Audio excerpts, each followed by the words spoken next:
Hi guys, it's Yara Wins, and today's video will be looking at my current squad post-patch, and I'll be giving you a lot of tips and instructions and custom tactics that you may want to try out that are very effective right now in FUT Champs and will get you a lot more wins. So yeah, we'll just have a look at my current team, the tactical plans, and yeah, just tips on what you can implement into your squads. So getting straight into it, in terms of my initial lineup, I start off in the 4-3-3 fourth variation. So obviously, as we can see, we've got the flashback Ibrahimovic as the lone striker, and then icons George Best, Rivaldo, Balak, Stoichkov, Campbell. And I'm currently running with this SBC, the obviously La Liga SBC Casemiro. He's pretty good, you know. For the price, considering I had a good pack luck from it, it didn't cost me very much at all. And obviously, if I have a other option for CDM, I can always put him into an SBC. So yeah, in terms of that lineup, obviously I have Neuer on 8 chemistry because I feel he's, for the price and for his performance, he's better than, for example, De Gea, even though his chemistry is not on the maximum. And obviously in the subs bench, we've got headline Lozano, the Hazard, who was of course always in my first starting lineup, Bale, Goretzka, and yeah, it's a pretty solid squad to choose from. So in terms of a lot of player performance that has changed post-patch, for example, Stoichkov is someone that I felt I had to relearn how to use him, because obviously pre-patch the easiest way to score was finesse shots, and he was just so OP. He was scoring so many finesse shots per game. But now I've had to really sort of use him in different positions to find out what the best way to use him is. And another player like that is George Best, because I think I got him at the worst time. I completed his SPC just, I think, a couple of days before the patch hit. And yeah, I think he was much more suited to the pre-patch gameplay, because obviously he's not very strong, hasn't got any real physical traits. And yeah, if you're not scoring those finesse shots from outside the box, sometimes you can get sort of bodied off the ball. If you're not great at dribbling, you can be a bit disappointing in terms of what you expect from a 93 rated card. I mean, he's still good, but he's not quite as good as he was before, and as I sort of expected him to be. Rivaldo, I'm still running with, at the moment for chemistry, I had sort of Hazard there normally. And I've done 6 out of the 7 challenges for Nedved, but I just don't want to put in Rivaldo because his, of course, 2-star weak foot negates somewhat, but his stats in general are very good. But yeah, in general, let's get into the tactics. So we're going to start off from left to right. So the quotation marks ultra defensive. It's not actually that defensive, but for the sort of purpose of naming it, that's what it is. So yeah, in terms of the defensive style, I think most people at the moment are using the Dropback. Not that I enjoy this feature or choice, but it is the most effective to keep sort of a solid back line, to make sure you're not leaving too many spaces.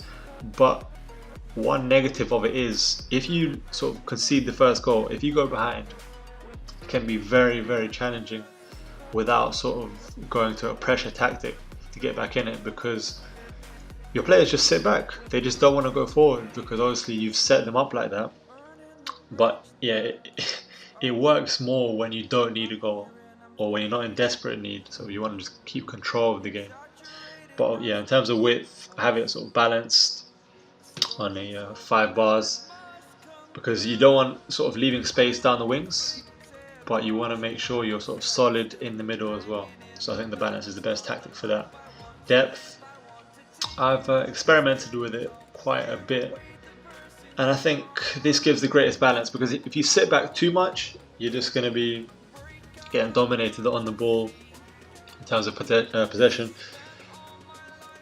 And yeah, I think 4 bars is more than enough. Well, it depends on your confidence really. You could play more, but just to be solid as a sort of tactic that is designed to sort of close down games, I think 4 is enough. And yeah, in terms of the offensive style, I'm using long ball because, as it suggests, you need sort of a good target man and players with pace, and that's exactly what I do have in terms of Ibrahimovic up there.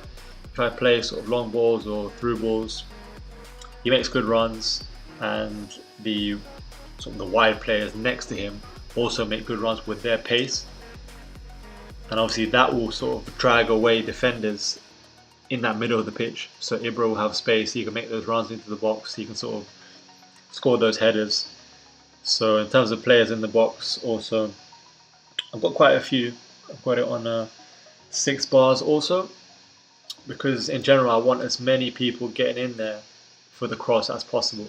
And yeah, for the corners and free kicks we have it fairly balanced.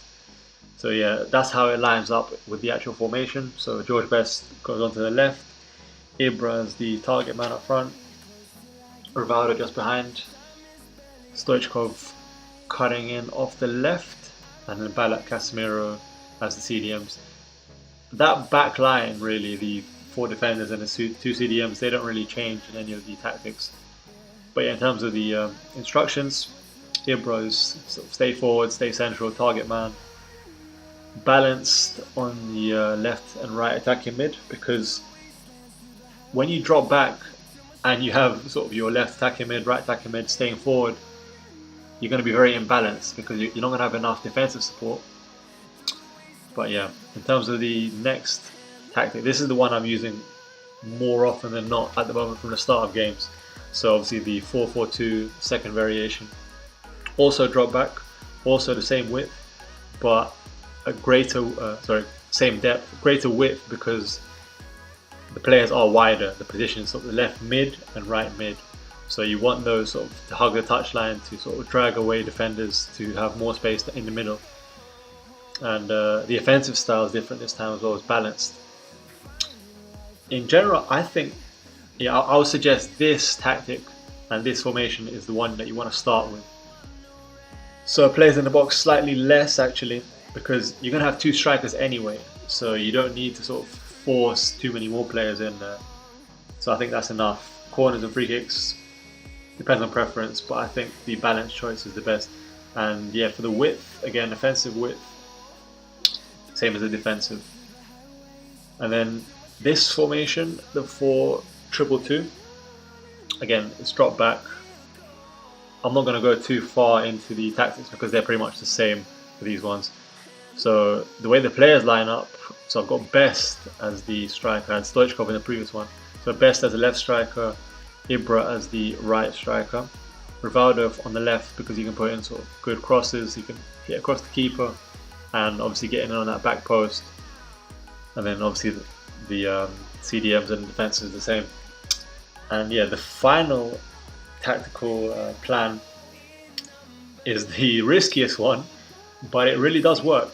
I mean, I don't see many people using it, but when you need a goal, when you really need a goal, it's effective. But yeah, you don't want to put this on for too many minutes really.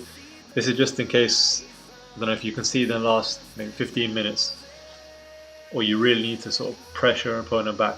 So defensive style, I sometimes have it on pressure and heavy touch, or even constant pressure.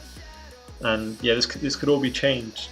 For width, you want to keep it more or less balanced, but you want to keep it slightly, give it a lean to a wide formation, because your players, you want sort of a good spread to get more space. In terms of depth, you can really go to the maximum for this, because yeah, it's sort of a short-term thing, and you want to just push forward as much as possible. Again, fast build-up, width, keep it, or offensively, you want to keep it quite balanced. In terms of defensively, you want to sort of close down those spaces, and yeah, go for sort of maximum corners and free kicks to get those cheap potential goals from set pieces. So yeah, in terms of the players, Rivaldo on the left, Ibra and Stoichkov, strikers like in my 4-4-2, and Best on the right wing, and then Casemiro is the one centre mid that stays back, and Balak is balanced. Although you could sort of not risk it that much and have both your centre mids sort of staying back to have that sort of square of the centre backs and the centre mids sort of being defensive, and then you push your wing backs forward as well to get the extra support.